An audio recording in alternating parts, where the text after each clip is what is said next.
As the war simmers across the West Asia region, Washington has once again dispatched its top diplomat to assess the situation surrounding the crisis in Gaza. U.S. Secretary of State Antony Blinken met with Greek Prime Minister Kyriakos Mitsotakis. Both the leaders expressed concerns over the growing humanitarian crisis in Gaza. During the meet, Prime Minister Mitsotakis also expressed concerns about the risks of escalating tensions in West Asia and the repercussions for regional stability and security. Mitsotakis also said that the two countries could work together to help safeguard security in a turbulent region. Take a listen.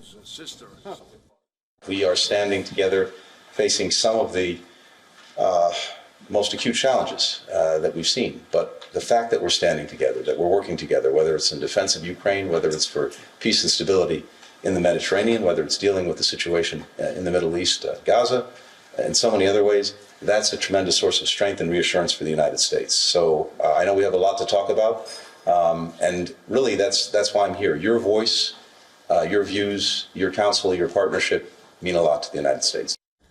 Blinken had earlier met with the Turkish President Recep Tayyip Erdogan. During the meet, Blinken stressed that West Asian nations need to use their influence over regional actors to ensure the Gaza war is contained. Washington's top diplomat, who is on his fourth shuttle diplomacy trip to West Asia, is set to make stops in Jordan, Qatar, the UAE, Saudi Arabia, Israel and Egypt. Meanwhile, the Israeli army spokesperson Daniel Hagari has said that the Israeli Defense Forces have killed around 8,000 militants in northern Gaza. Hagari added that the army has seized tens of thousands of weapons and millions of documents as well. Moreover, the Israeli army also claims to have dismantled a Hamas command center in the northern Gaza Strip. The IDF says that Hamas militants are now operating in the area only sporadically and without commanders. This comes as the armed clashes erupted in West Bank's Jenin following a raid by the Israeli army.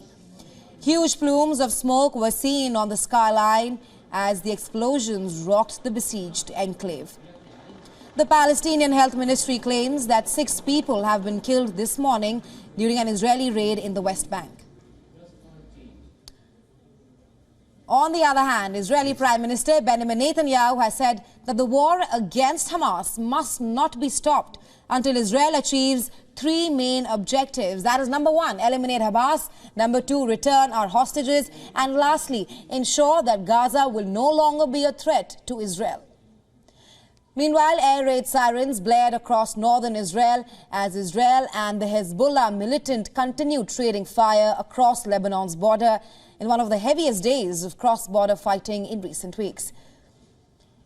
The Iranian-backed Hezbollah group said that it launched more than 60 rockets at an Israeli military base. Hezbollah said in a statement that its strikes against Israel were an initial response to the killing of the Hamas's leaders. We're talking about Saleh al-Aruri earlier in the week, in which the Hamas deputy chief was killed in a Beirut airstrike.